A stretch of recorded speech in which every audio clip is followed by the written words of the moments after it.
नमस्कार दोस्तों, मैं जितेश कौशिक एक बार फिर स्वागत करता हूं आपके अपने YouTube channel public reaction TV पर। तो कैसे आप सभी, उम्मीद करता हूं बढ़िया ही होंगे।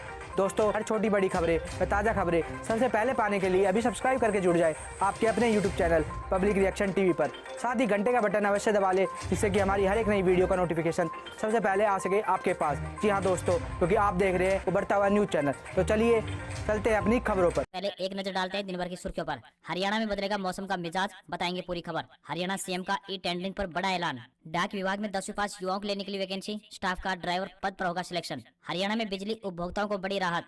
सरसों की सरकारी खरीद को लेकर बड़ी खबर। बड़ी खुशखबरी, हरियाणा में होगी ग्रुप सी के 31,529 पदों पर भर्ती, आज से कर पाएंगे आवेदन। SYL विवाद को लेकर बड़ी खबर सामने आ रही है, बताएंगे पूरी खबर विस्तार से। कुरुक्षेत्र यूनिवर्सिटी ने 22 मार्च 2023 तक बढ़ाई सेमेस्टर परीक्षाओं में आवेदन की अंतिम तिथि। बच्चे के जन्म के दिन ही मिलेगा जन्म प्रमाण पत्र। नागरिक अस्पताल नारनौल में योजना हुई आरंभ। हरियाणा सिपाही भर्ती पर हाईकोर्ट ने लगाई रोक। 2413 सिपाहियों की नियुक्ति अटकी। पहली सूची में 3087 अभ्यर्थियों को नियुक्ति पत्र मिल चुके हैं। हरियाणा के इन जिलों में बनेंगे नए बस स्टैंड। परिवहन मंत्री मूलचंद शर्मा ने की बड़ी घोषणा। और अब खबरें विस्तार से।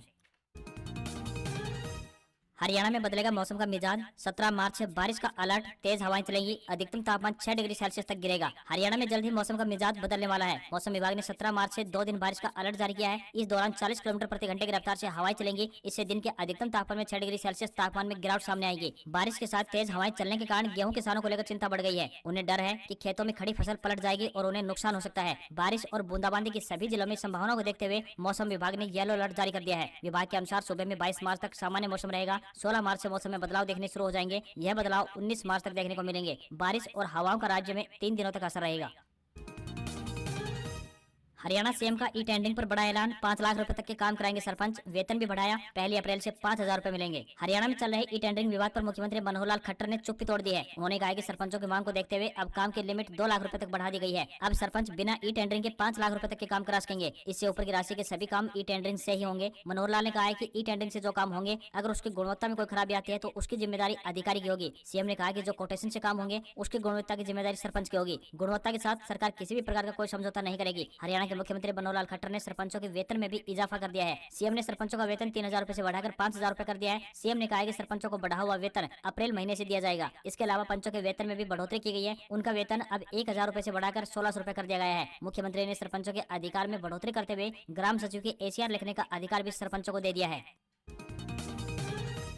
भिवानी में सरसों खरीदने नहीं पहुंची सरकार। MSP 5450 रुपए और किसानों को मिला 42 रुपए का भाव। ई खरीद पोर्टल बंद। हरियाणा सरकार के दावों के बाद भी भिवानी में सरसों की सरकारी खरीद शुरू नहीं हो पाई। अधिकारियों की मजबूरी और आड़तियों की दलील के बीच किसान पिस रहा है। सरसों का MSP जहां 5450 रुपए प्रति क्विंटल है, तो वहीं मंडी में इस समय किसान से सरसों की खरीद 4,200 रुपए तक हो रही है। बता दें कि सरसों की फसल इस बार पाले की चपेट में आने से लगभग खराब हो गई है। इससे उत्पादन आधा हो गया है। सरकार ने पहले ही 28 मार्च से सरसों की खरीद प्रति क्विंटल 5450 रुपए MSP पर करने की बात कही थी। फिर सरसों के भाव गिरे तो सरकार ने 15 मार्च से सरसों की सरकारी खरीद शुरू करने की बात कही, पर सरकार के ये दावे मंडियों में पहले ही दिन हवा हवाई होते नजर आए। पहले दिन कोई अधिकारी सरसों की खरीद करने नहीं पहुंचा। मार्केट कमेटी के सहायक सचिव प्रदीप कुमार ने कहा कि ई खरीद पोर्टल 1-2 दिन में शुरू होते ही सरसों की खरीद प्रारंभ कर दी जाएगी।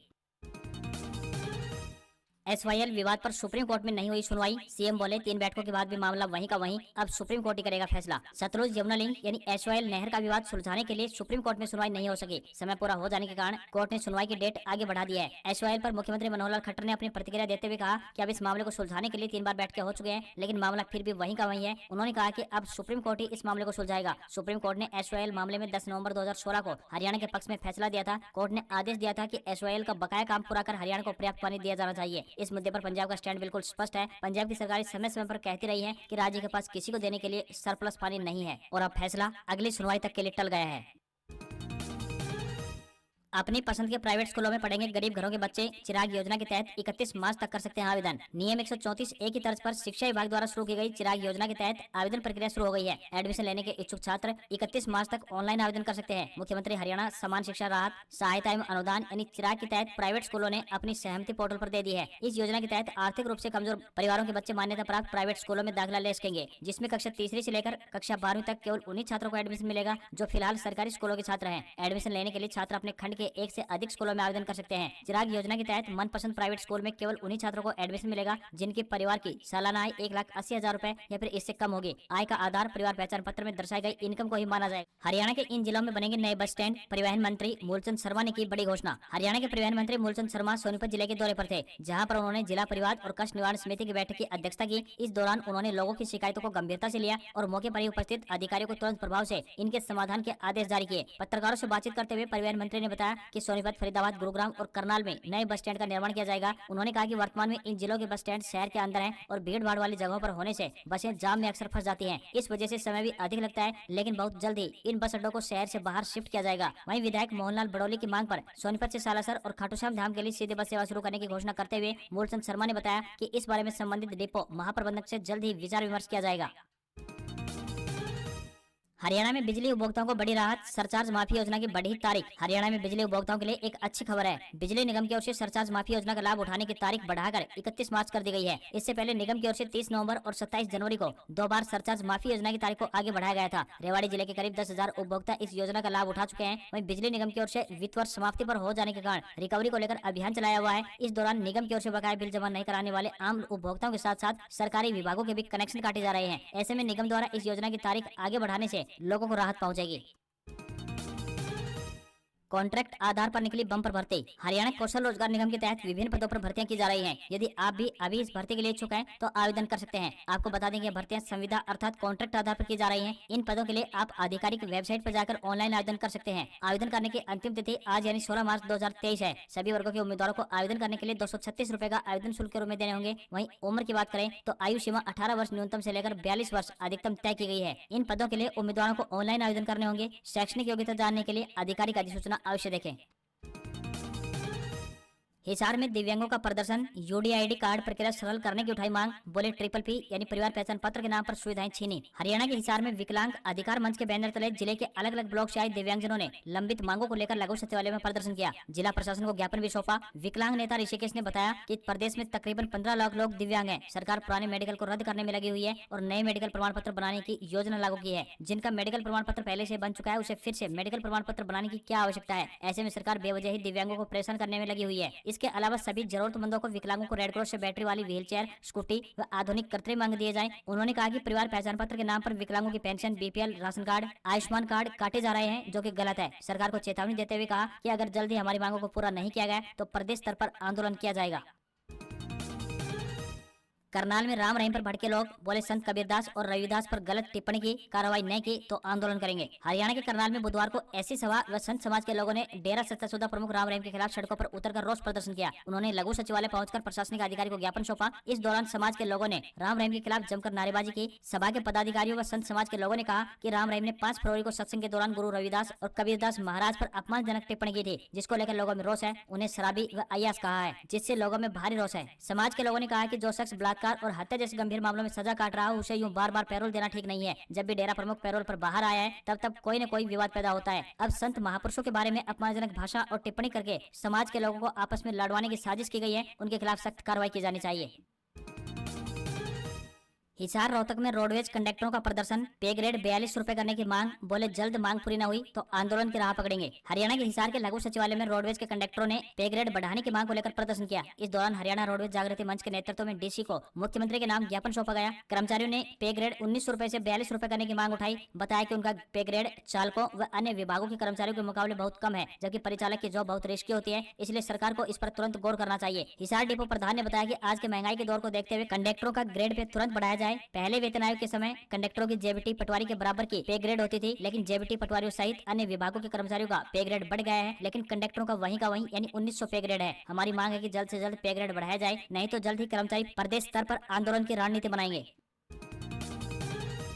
दुष्यंत चौटाला के खासमखास विधायक ने थामा कांग्रेस पार्टी का दामन। बीजेपी महिला जिला अध्यक्ष भी हुई कांग्रेस से। राहुल गांधी की भारत जोड़ो यात्रा की सफलता से उत्साहित हरियाणा कांग्रेस पार्टी ने अब राज्य में हाथ से हाथ जोड़ो अभियान चलाया हुआ है। इस दौरान सत्ताधारी पार्टी बीजेपी, जेजेपी और अन्य दलों के कई बड़े बड़े नेता कांग्रेस पार्टी में शामिल होते जा रहे हैं। इन बड़े नेताओं के शामिल होने से कांग्रेस पार्टी 2024 में होने वाले लोकसभा और विधानसभा चुनाव में जीत दर्ज करने की ओर मजबूती से कदम आगे बढ़ा रही है। दिल्ली में राज्यसभा सांसद दीपेंद्र हुड्डा की मौजूदगी में कांग्रेस पार्टी को उस समय बड़ी सफलता हाथ लगी जब सोनीपत जिले के पूर्व विधायक और वर्तमान में जेजेपी जिला अध्यक्ष पदम सिंह दहिया ने कांग्रेस पार्टी का दामन थाम लिया। इसके अलावा महिला मोर्चा सोनीपत के जिला अध्यक्ष प्रोमिला मलिक व गन्नौर से पूर्व हल्का अध्यक्ष एवं त्यागी समाज के प्रदेश अध्यक्ष सुरेश त्यागी ने भी भाजपा को छोड़कर कांग्रेस में विश्वास जताया है। बता दें कि पदम सिंह दहिया, अजय चौटाला और डिप्टी सीएम दुष्यंत चौटाला के बिल्कुल खास व्यक्ति थे। ऐसे में उनका इस तरह पार्टी छोड़ना जेजेपी के लिए किसी बड़े झटके से कम नहीं होगा।